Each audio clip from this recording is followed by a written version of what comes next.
क्या मैं अंदर आ सकता हूँ मास्टर साहब? आओ आओ, बड़ी खुशी की बात है, तुमने अपनी योग्यता के बल पर इस स्कूल में दाखिला ले लिए हो।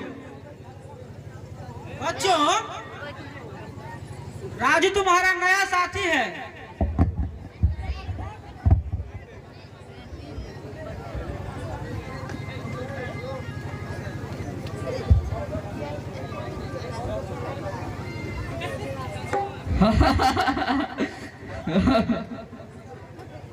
खामोश, तुम लोग हंस क्यों पड़े? मैं पूछता हूँ तुम लोग को किसी नए स्टूडेंट से परिचय करा रहा हूँ, कोई चुटकुला नहीं सुना रहा हूँ जो तुम लोग हंस रहे हो। मास्टर साहब, राजू लंगड़ा है ना, इसलिए नवल और उसके साथ ही राजू का मजाक उड़ाते हैं। इसलिए तुम लोग हंस पड़े, मगर याद रखना, कभी अगर ऐसी हरकत की तो खाल उधेड़ दूंगा। बैठ जा राजू।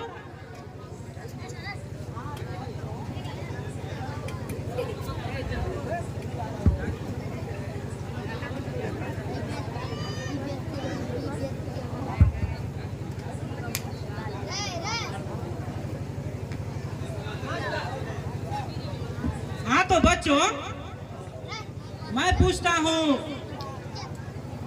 कनक कनक के 100 गुनी मादकता अधिक है, यह खाए बौरात नर, यह पाए बौराए।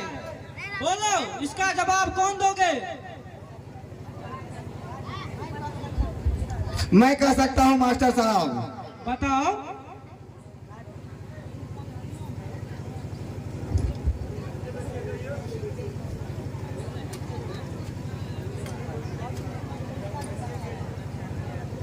इन पंक्तियों में कवि ने मदहोशता को दर्शाया है। कनक का अर्थ धतूरा होता है और कनक का अर्थ सोना भी होता है। धतूरा को खाने के बाद नशा चढ़ता है, और लेकिन सोना एक ऐसा वस्तु है जिसे हाथ आ जाने के बाद लोग मदहोश हो जाते हैं। शाबाश बेटे, बैठ जाओ। देखा बच्चों, तुम में से कोई भी जवाब नहीं दे पाया। जिसे तुम अपन समझते थे, मखौल उड़ाते थे, उसी ने जवाब दिया। शर्म नहीं आती तुम लोगों को? राजू तो सिर्फ पैर से बंद है, तुम लोग तो बुद्धि से बंद हो। हाँ तो देखो, छुट्टी हो गई है, सभी लोग अपने अपने घर सजनता से जाना। तुम कहाँ रहते हो राजू? मैं तो रानीगंज मोहल्ले में रहता हूँ मास्टर साहब। रानीगंज मोहल्ले में? अरे वह तो कोई शरीफ इंसान को रहने लायक नहीं है। अच्छा ठीक है, फिर कभी सोचेंगे।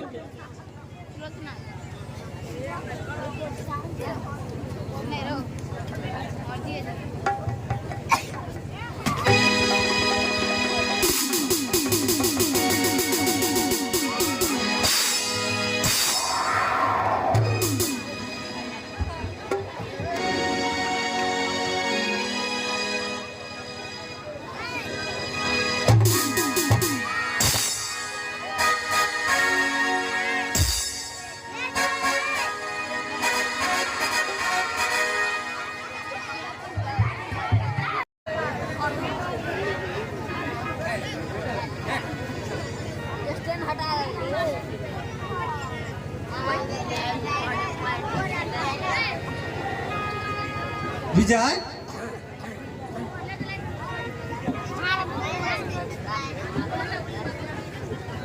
और रैना जी, तुम्हारे आते ही यह कमरा महकने लगा है रैना जी।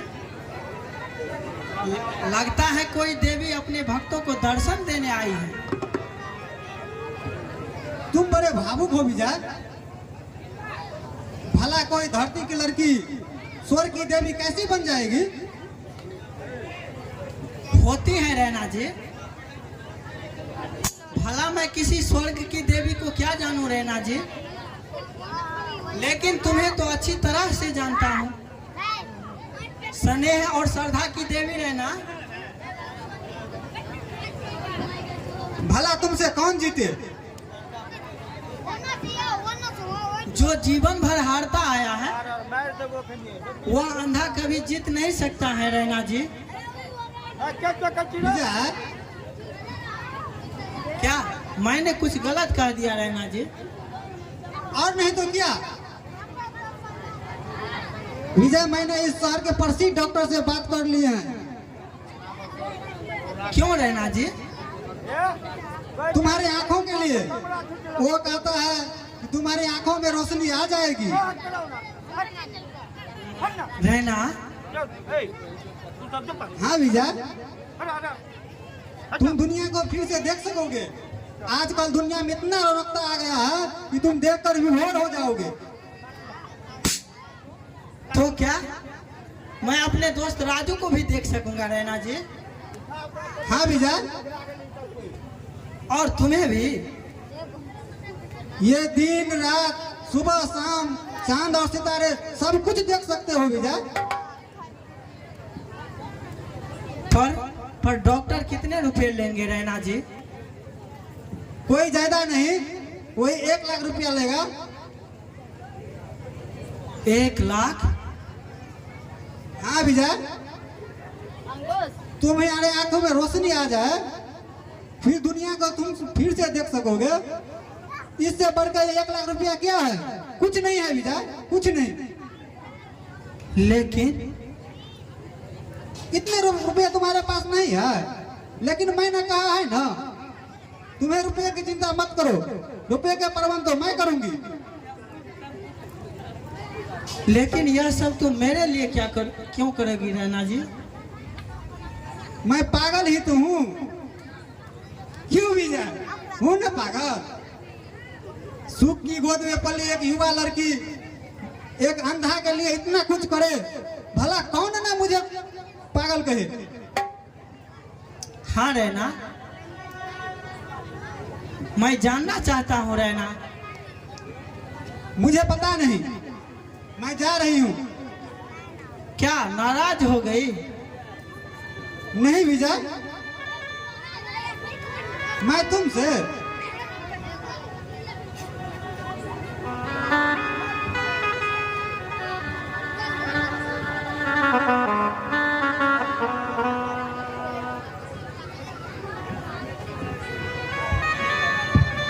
नाराजगी कैसी?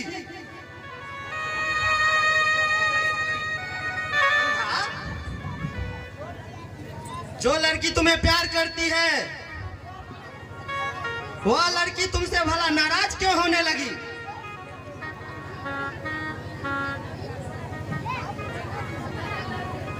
आप रैना जी है ना? ओ, उस दिन की मुलाकात प्यार में बदल गई, वह भी इस अंधे से। क्यों? पटवारी उस्ताद, होश में आके बात करो। मेरे ही मोहल्ले में आकर और मुझे ही आंखें दिखा रही हो? हाँ हाँ दिखाऊंगी। अगर इस बार कोई शरारत की ना तो जेल की चक्की पिसवाऊंगी।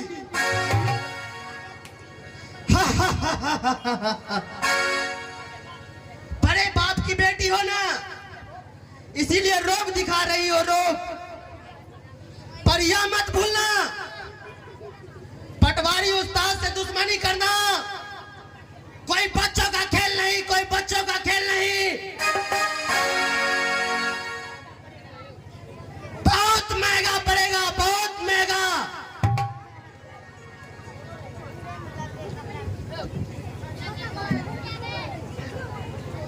छोड़ो रहना जी, बात बढ़ाने से कोई फायदा नहीं रहना जी, तुम जाओ।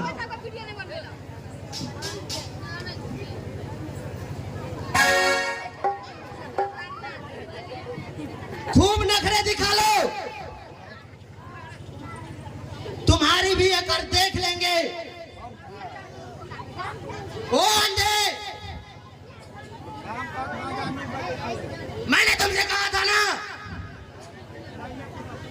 तुम इस शहर में नहीं रहोगे।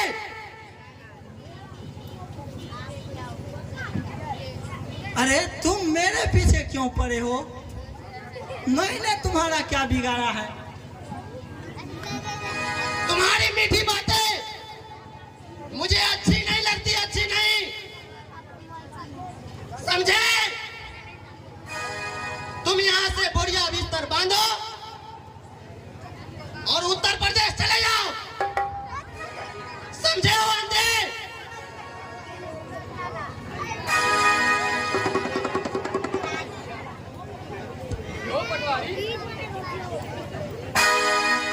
क्यों पटवारी, इस बेचारे को क्यों परेशान कर रहे हो? चाची, तुम तो जानती हो अपनी कमाई तो इन जैसे ही लोगों से चलती है ना। बहुत तरीके से तुम कमाते हो पटवारी, कम से कम ही अंधे को तो छोड़ दिया करो।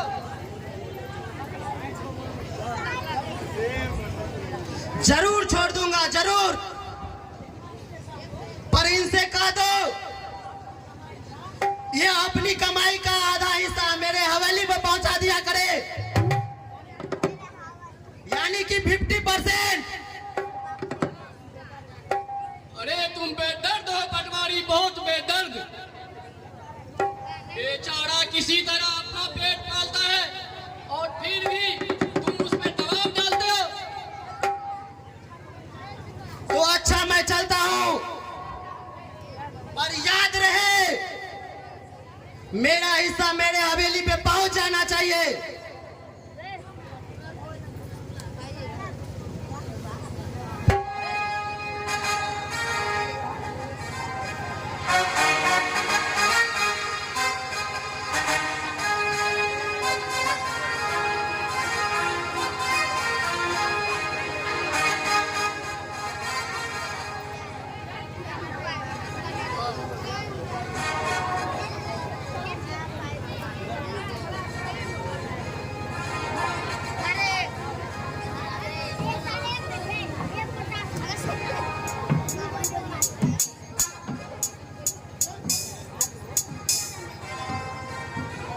राजू, क्या तुम्हारे स्कूल जाने का वक्त नहीं हुआ है राजू?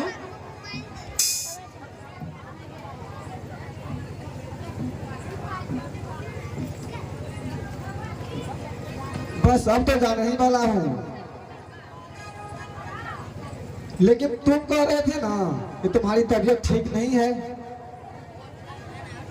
अरे मुझे तो कोई खास तकलीफ नहीं है, तुम स्कूल जाओ राजू, और निश्चिंत होकर के स्कूल जाओ तुम।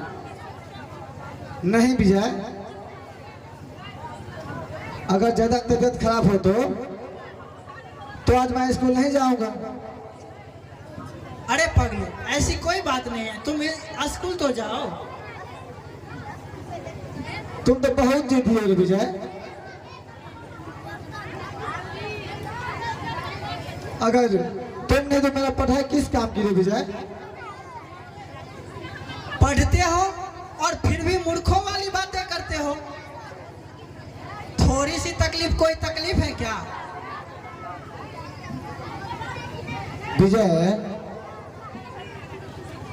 हाँ स्कूल जाओ, टाइम हो गई है, और आज मैं तुम्हारी कोई बहाना नहीं सुनना चाहता हूँ राजू। ठीक है मैं जाता हूँ। हाँ लेकिन तुम आज कहीं मत जाना। नहीं जाऊंगा राजू मेरे दोस्त, तुम स्कूल जाओ राजू।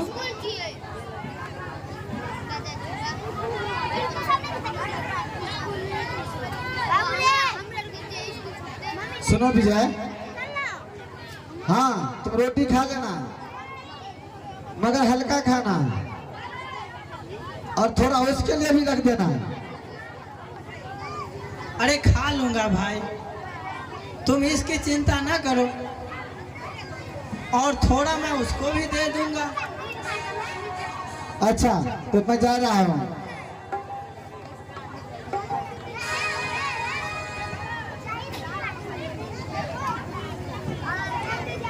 अच्छा एक बात, तुम्हारे बुखार भी एहसास होता है या कोई शारीरिक दर्द भी? तो कोई टैबलेट ले आऊंगा उधर से। ओहो, तुम तो मेरे पीछे पड़ गए हो राजू, व्यर्थ में सिर खपा रहे हो। स्कूल का टाइम होता जा रहा है और तुम मेरे पीछे पड़ गए हो। ठीक है मैं चलता हूँ। कितना स्नेह है और कितना अपनापन, सिर्फ और सिर्फ वो तो मेरी ही चिंता करती है। राजू तो दोस्त के रूप में मेरा भगवान है और मेरे माता पिता है, भाई बहन, प्रेम और पूजा है, सब कुछ मेरा राजू है।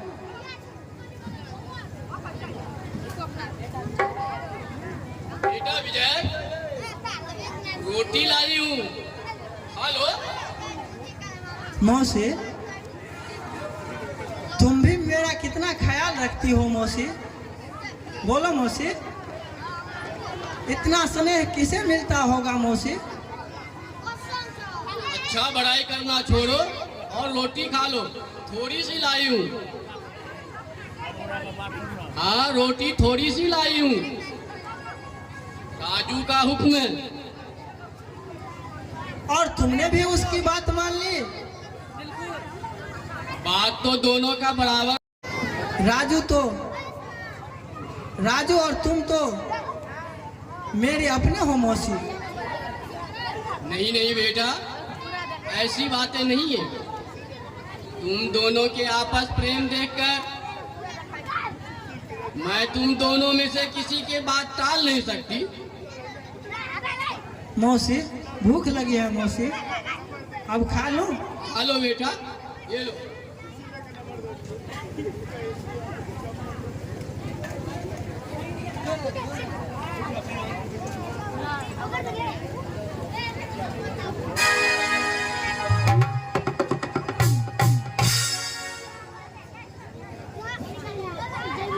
चाची, इस अंधे और बहरे को बहुत प्यार से खिला रही हो, तुम्हें क्या मिलेगा? का प्यार? अंधा तो खुद लाठी के सहारे चलता है और तुम उसी के सहारे आशा लगा रखी हो।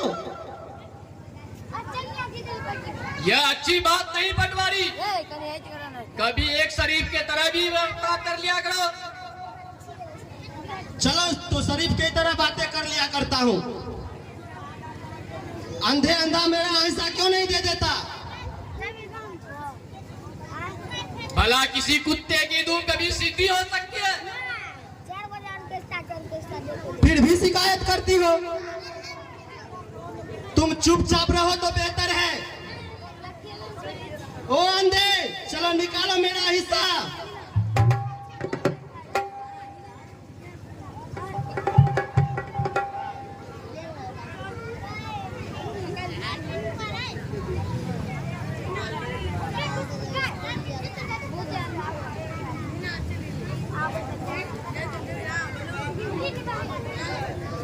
पटवारी उस्ताद, आज मेरी तबीयत ठीक नहीं है पटवारी उस्ताद, आज मैं कहीं नहीं गया हूँ पटवारी उस्ताद।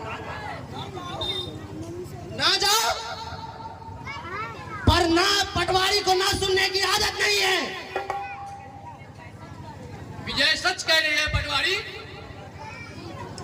तुम चुप रहो बूढ़े। अंधा सच कह रहा है या झूठ, मैं कुछ नहीं जानना चाहता हूँ, मैं कुछ नहीं जानना चाहता हूँ।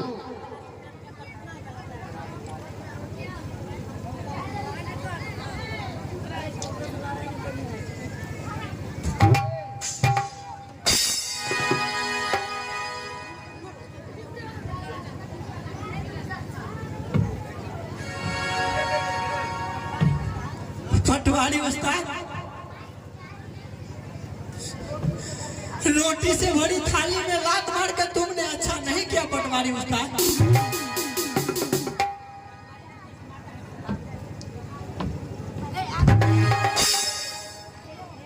सुन लो अंधे,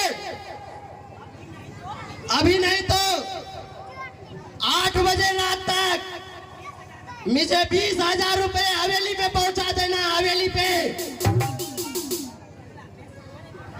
बेसहारे पे हाथ उठाते हो पटवारी, तुम्हारा हाथ गल गया क्या? तुम बहुत जुबान चलाते हो बुढ़िया, ये अच्छी बात नहीं है। तुम जान दे, जुर्मा बांध पर हाथ पसारो। विजय की तबीयत ठीक नहीं है पटवारी। तुम फिक्र मत करो, यह जब खुली सड़क पे जाएगा ना, सब ठीक हो जाएगा, सब ठीक हो जाएगा। पर इसे जाने दो। दरिंदा मत बनो पटवारी।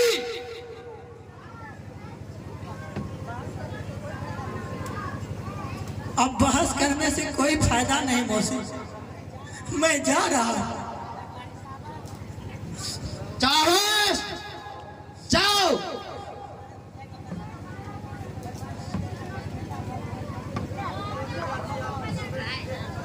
तो चाची अब बताओ, तुम्हें अंधे से इतनी हमदर्दी क्यों है?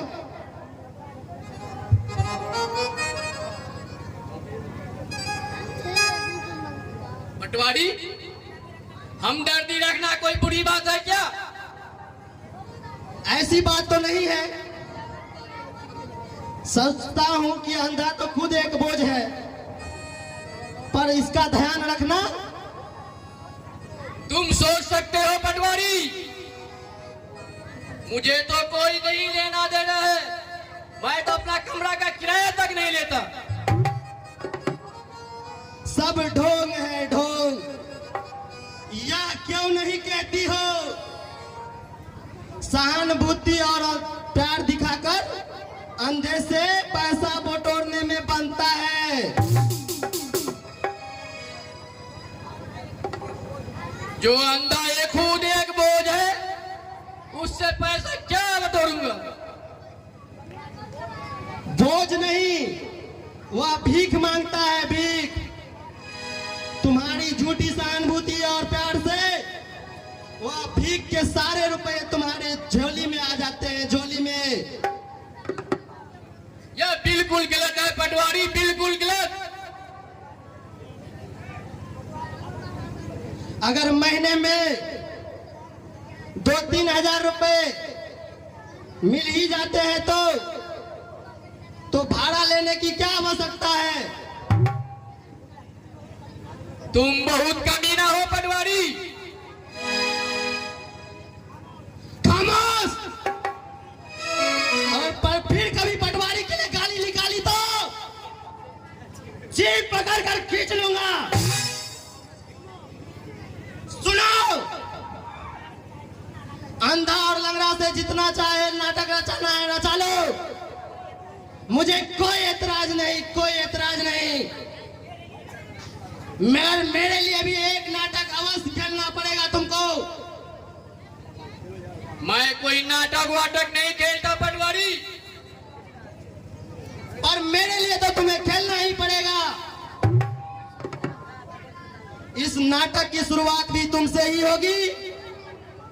तुम तो रैना को अच्छी तरह से जानती हो ना, वह मुझे बहुत पसंद है, बहुत।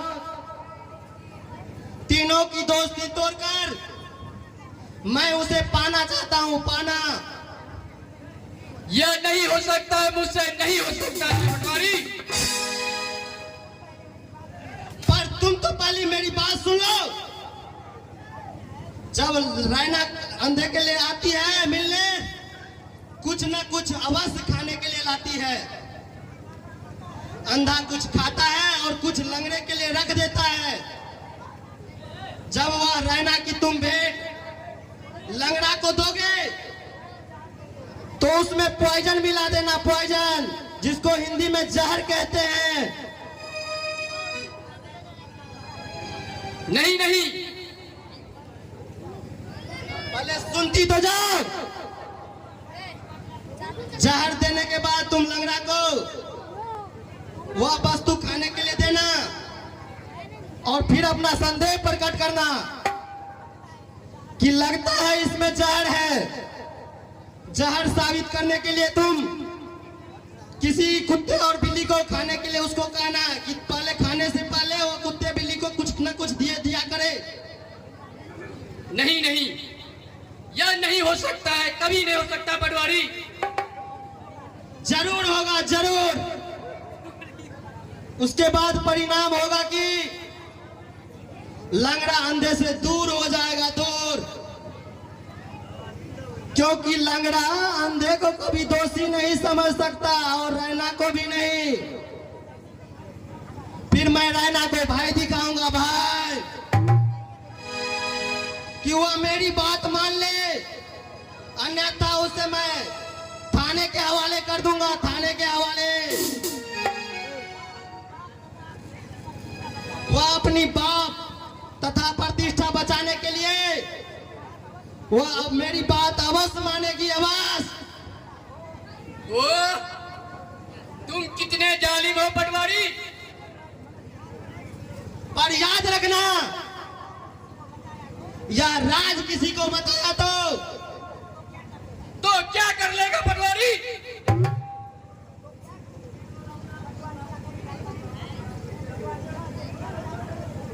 यह देखो, यह अच्छी बात नहीं है।